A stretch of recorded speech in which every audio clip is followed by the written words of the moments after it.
स्वर्ग में गए। नारद जी एक बार स्वर्ग में गए। स्वर्ग में जाकर देखा तो कुछ लोग स्वर्ग में बैठे बैठे रो रहे थे। नारद जी ने कहा, तुम्हें स्वर्ग मिल गया फिर भी रो रहे हो, कैसे मूर्ख हो?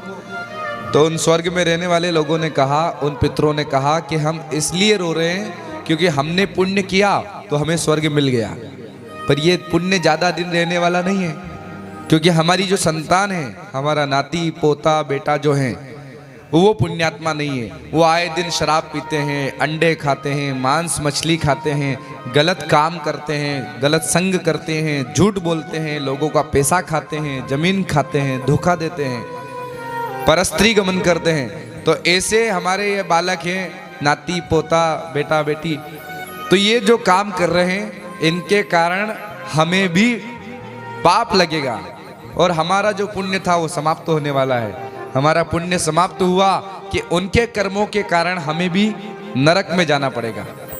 इसलिए वो पितृ स्वर्ग में रहते हुए भी रो रहे थे।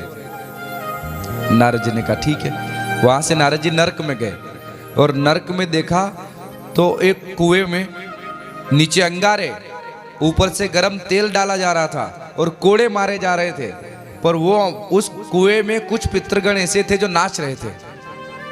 ऊपर से गर्म तेल, नीचे से अंगारे, ऊपर से कोड़े पड़ रहे, फिर भी नाच रहे हैं। उनसे पूछा कि इतनी यातना के बाद भी नाच रहे हो क्यों?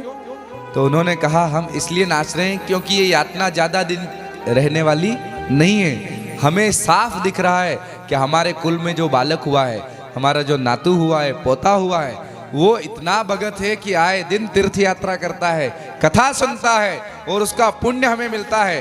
तो अब स्वर्ग हमसे दूर नहीं है, हमें स्वर्ग मिलने वाला है, इसलिए हम